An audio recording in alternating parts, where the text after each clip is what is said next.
آقا کریم جب ہجرت مدینہ کے لیے رخت سفر باندھتے ہیں، راستے میں آتکا بنت خلف بن معبد نامی ایک خاتون کا گھر آیا۔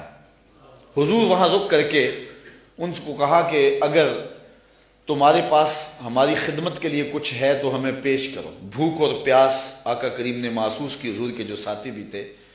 تو اس خاتون نے، جس کا نام معبد تھا، اس نے کہا کہ لو کانا عندنا شیء ما آوزکم الکرا، ہم دیہاتی لوگ ہیں اور عرب ہیں، ہمارے ہاں مہمان آ جائے تو کوئی کسر نہیں چھوڑتے، لیکن آج اتفاق ایسا ہے کہ ہمارے گھر کچھ ہے نہیں جو آپ کی خدمت کے لیے پیش کریں۔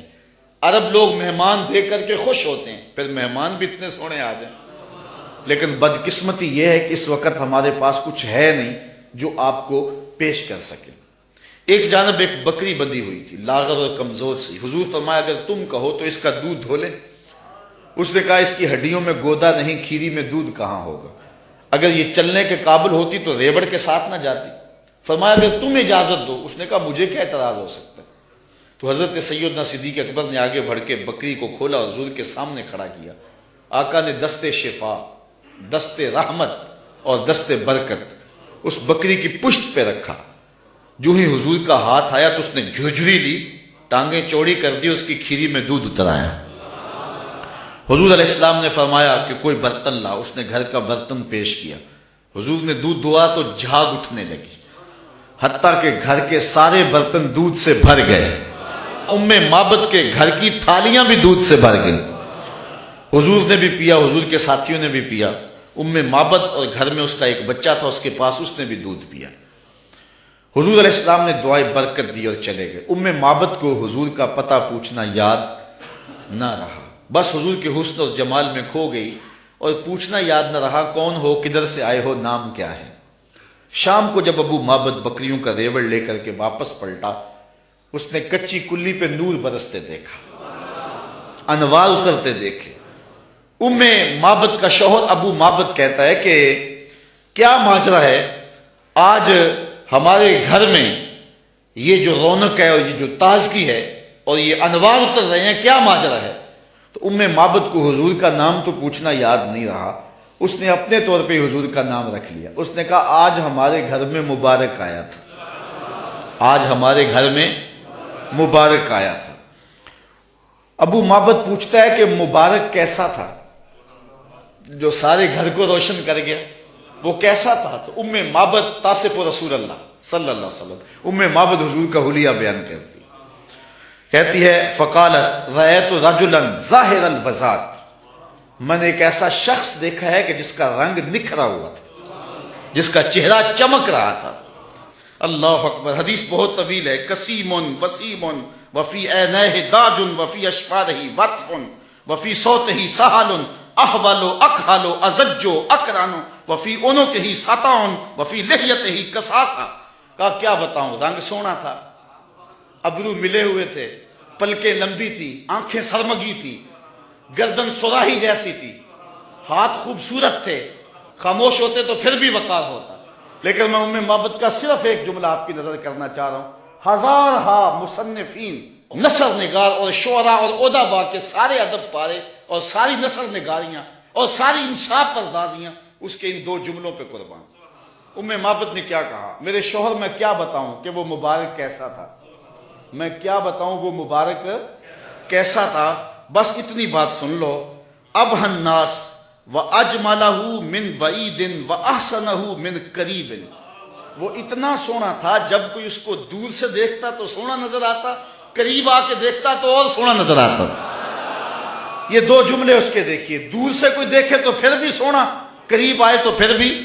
کچھ لوگ دور سے بھلے لگتے ہیں، قریب آئے تو نقوش میں وہ کشش نہیں ہوتی ہے۔ کچھ لوگ قریب سے سونے، دور سے دھندلے ہو جاتے ہیں، لیکن کہا وہ اتنا سونا تھا، دور تھا پھر بھی سونا لگتا تھا، قریب آیا تو پھر بھی۔ اچھا، یہاں اس نے حضور کی سیرت بھی بیان کی ہے۔ کچھ لوگ دور سے اچھے لگتے ہیں، قریب آ کے اچھے، دور سے اچھے لیکن رشتہ داری کر کے دیکھو تو اچھے نہیں ہیں، کاروبار کر کے دیکھو تو اچھے نہیں ہیں، دوستی لگا کے دیکھو تو اچھے نہیں ہیں، سفر کر کے دیکھو تو اچھے نہیں ہیں۔ وہ کیا، کسی نے کہا اس کے لہجے میں یوں تو برف تھی لیکن جو چھو کے دیکھا تو ہاتھ جل گئے۔ کچھ لوگ دور سے سہانے سہانے قریب آئیں تو کان پھٹیں ڈھول کی طرح، لیکن اس نے حضور کی صورت بھی بیان کی اور ان جملوں میں حضور کی سیرت بھی بیان کی. کہا وہ اتنا سونا تھا، دور تھا تو پھر بھی سونا لگتا تھا، قریب آ گیا تو پھر بھی سونا لگتا تھا. دور تھا تو نظریں جھکی ہوئی تھی، قریب آیا تو حیا کے پہرے تھے. عجیب حسن تھا، عجیب رنگ تھا، دور سے بھی سونا لگتا تھا، قریب سے بھی سونا لگتا تھا. تو میں کہتا ہوں کہ حضور دور سے بھی سونے اور قریب سے بھی. جنہوں نے قریب سے دیکھا نا انہوں نے کہا کل قمر لیلۃ البدر لم ارا قبلہ ولا بعدہ مثلہ. کیا پوچھتے ہو، 14ویں رات کا چمکتا ہوا چاند تھے حضور. حضور جیسا نہ پہلے دیکھا نہ بعد میں دیکھا. یہ کس نے کہا؟ حضرت ابو ہریرہ نے. جس نے پاس کھڑے ہو کر کے دیکھا، جس نے قریب سے دیکھا اس نے کہا کل قمر لیلۃ البدر.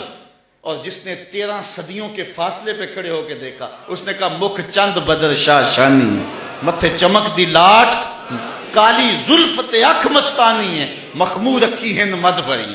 جس نے قریب کھڑے ہو کے دیکھا اس نے کہا کہ چاند چڑھا ہوا تھا اور حضور لال دھاری دار یمنی چادر اوڑھ کے آرام کر رہے تھے. یہ حضرت جابر بن سمرہ کہتے ہیں کبھی اسے دیکھوں کبھی انہیں دیکھوں، فائزہ ہوا اندی احسن من القمر. پھر میں نے فیصلہ کیا نہیں حضور سونے ہیں. جس نے قریب سے دیکھا اس نے کہا کہ چاند سے حضور سونے ہیں، اور جو 13 صدیوں کے فاصلے پہ کھڑے ہو کے بریلی سے دیکھتا رہا اس نے کہا خورشید تھا کس زور پر، کیا بھڑ کے چمکا تھا قمر، بے پردہ جب وہ رخ ہوا یہ بھی نہیں وہ بھی نہیں. جس نے قریب سے دیکھا اس نے کہا کان رسول اللہ صلی اللہ علیہ وسلم افلج الثنیتین اذا تکلم رویا کالنور یخرج من بین ثنایاہ، کہ حضور کے سامنے والے دانتوں میں ہلکا سا سوراخ تھا اور حضور جب بولتے تھے نور کی کرنیں چھن چھن کے نکلتی تھی. یہ حضرت عبداللہ ابن عباس نے کہا جو پاس کھڑے تھے اور جو 14 صدیوں کے فاصلے پہ کھڑا تھا اس نے کہا تو اجے میرا یار نہیں ڈٹھا، جنوں ویکھ کے چند شرم آوے، ادھی راتی دن چڑھ جاوے، جیو رخ تو نقاب اٹھاوے، کہ جے او نکلے سیر کرن نو سارا گلشن سیس نواوے، اتے دھرتی لف لف جاوے. جے ہاتھ پھلاں وچ رکھدا ہاتھ پھلاں تو ود جاوے، نین نشیلے مست رسیلے وچ سونا کجل سہاوے، اکھ اگڑے تے انج پیا جاپے جویں میں خانہ کھل جاوے، تے جے او کھولے پیچ زلف دے اتے راہی راہ پل جاوے، توبہ توبہ حسن سجن دا چال نہ چلی جاوے، بجلی ڈردی لشک نہ مارے متاں بے ادبی ہو جاوے. علم خدا نے اینا دتا عقلاں وچ نہ آوے، عقل خدا نے اینی دتی علماں وچ نہ آئے. کیے جاز نظر وچ او دی جو آوے وک جاوے، خلق او دے نے مو لئی دنیا کوئی ورلا ہی جان بچاوے. آزم ایڈا سونا ماہی سن کدرے نظر نہ آوے. جنہوں نے قریب سے دیکھا انہوں نے بھی کہا سونا،